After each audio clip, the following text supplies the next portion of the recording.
மகாசக்தி ஜோதிடம் யூடியூப் சேனலில் பயணம் செய்கின்ற ஜோதிடர்களே, ஜோதிட ஆர்வலர்களே, ஆன்மீக நண்பர்களே அனைவருக்கும் இனிய காலை வணக்கம்.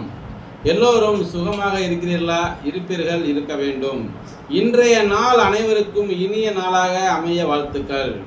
எனது தாய் தந்தையரை வணங்கி எனக்கு இந்த ஜோதிட கலையை அருளிய ஜோதிட குருமார்களுக்கு வாழ்த்துக்களையும் நன்றிகளையும் தெரிவித்து கொண்டு அவர்களுடைய ஆசீர்வாதங்களோடு குரோதி வருடம் 2024 தமிழ் புத்தாண்டு துலாம் ராசி பலன்களை கணித்து தொகுத்து வழங்குபவர் உங்கள் அபிமான ஜோதிடர், மதுரை மாவட்டம் தே கல்லுப்பட்டி கணேசராஜா.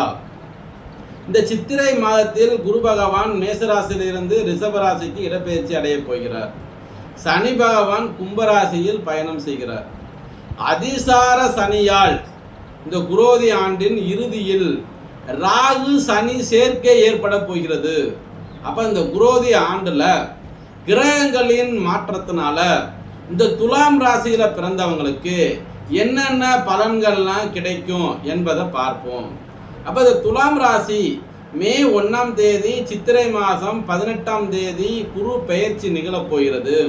இந்த குரு பகவான் மேச ராசியில இருந்து ரிஷப ராசிக்கு செல்வதால் சித்திரை முதல் 8ஆம் வீடான அஷ்டமஸ்தானத்தில் குரு பகவான் பயணம் செய்ய போகிறார் இந்த துலாம் ராசி நேயர்களுக்கு. அப்ப இந்த குரோதி ஆண்டில் குருவின் பார்வை உங்கள் ராசிக்கு 2, 4, 12ஆம் இடங்கள் மீது விழப்போகிறது. அப்ப இந்த 2024 சுக்கிரனை ராசி அதிபதியாக கொண்ட துலாம் ராசிக்காரர்களுக்கு மே மாசத்திற்கு பிறகு குரு பகவான் அஷ்டமஸ்தானத்தில் பயணம் செய்ய போவதால் உடல் ஆரோக்கியத்தில் கவனம் தேவை. சுப விரயங்கள், செலவுகள் ஏற்படக்கூடும். விலை உயர்ந்த பொருட்களை கவனமாக வைத்துக் கொள்ளுங்கள். வேலை விஷயத்தில் சில பிரச்சனைகள் வரலாம். பொறுப்புடன் நடந்து கொள்வது அவசியம். குருவின் அனுகிரகத்தினால் பாதிப்புகள் நீங்கும். கஷ்டத்தை கொடுத்து பாதிப்புகள் குறைய வாய்ப்புண்டு. அதே நேரத்தில் பாருங்க, ராஜயோகம் குரு பகவான். இந்த குரு பகவான் அஷ்டமஸ்தானத்தில் பயணம் செய்வதால் துலாம் ராசிக்காரர்களுக்கு ராஜயோகம் என்று சொல்லப்படுகிறது. இதற்கு காரணம் என்ன? கெட்டவன் கெட்டிடில் கிட்டிடும் ராஜயோகம் என்பது போல இந்த குரு 8ஆம் வீட்டில் மறைவது ராஜயோகத்தை தரும். அதே நேரத்தில் உங்கள் ராசிக்கு 12ஆம் பாவகத்தை குரு பார்க்க போவதால் இதுவரை தடைபட்ட காரியங்கள், ஒரு நல்ல காரியம், வீட்டில் சுபகாரியம் கண்டிப்பாக இந்த வருடத்தில் நடைபெறும். அதே மாதிரி தனஸ்தானம் என்று சொல்லக்கூடிய 2ஆம் இடத்தை பார்ப்பதால் பொருளாதார நிலை உயரும்.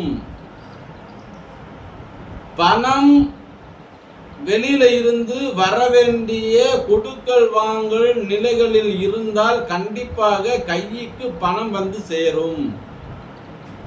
உறவுகள் பள்ளப்படும். என்ன? இந்த சுகஸ்தானம் என்று சொன்னாலே தாய், வண்டி, வாகன யோகங்களை அடங்கியதுதான் இந்த சுகஸ்தானம், 4ஆம் இடம்.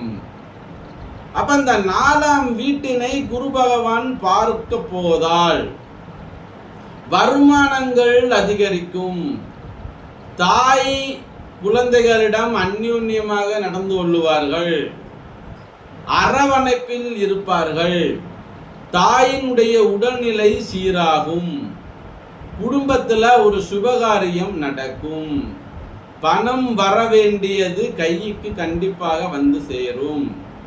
குடும்பத்தில் உள்ள மன கசப்புகள் அகலும்.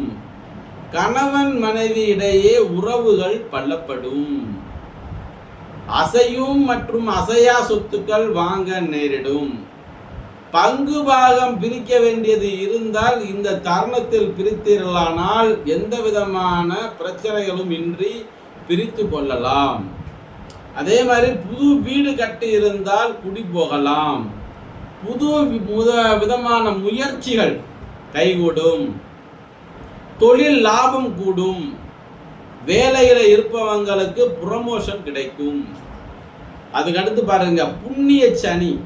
அது சனி பகவானை எப்படி சொல்றாங்க? புண்ணிய சனி. சனி பகவான் புண்ணிய சனியாக பயணம் செய்ய போவதால் குழந்தை பாக்கியம் இல்லாதவர்களுக்கு கண்டிப்பாக குழந்தை பாக்கியம் இந்த வருடம் உண்டு. நம்பிக்கை, முயற்சி எதிர்பார்த்த வெற்றியை கொடுக்கும். வண்டி வாகனங்கள், வீடு நிலங்கள் வாங்க வாய்ப்புகள் அமையும். தடைபட்டு வந்த சுபகாரியங்கள் இனிதே நடக்கும்.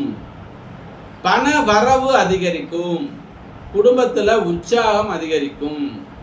புண்ணிய சனி காலம் என்பதால் பிள்ளைகளுடைய ஆரோக்கியத்தில் அக்கறை காட்டப்பட வேண்டும். பிள்ளைகளிடத்தில் ஒரு சைக்கிளை கொடுத்தா கூட கவனத்துடன் கையாள வேண்டும். வண்டி டூ வீலரை கொடுத்தா கூட கவனமாக சென்று வாப்பா அப்படின்னு சொல்லணும். அப்படி இல்லைன்னா இந்த வண்டி வாகனங்கள் மூலமாக விபத்துக்கள் ஏற்படுவதற்கான வாய்ப்புகள் உண்டு. அதுக்கு அடுத்து பார்த்தீங்கன்னா எதிரிகளுடைய தொல்லைகள் நீங்கும். புரோதி ஆண்டின் இறுதியில சனி பகவான் 6ஆம் வீட்டிற்கு வந்து அமரப்போவதால் அந்த 6ஆம் வீட்டில் உள்ள ராகுவுடன் சனி பயணம் செய்யும் காலத்துல எதிரிகளுடைய தொல்லைகள் அதிகமாகும்.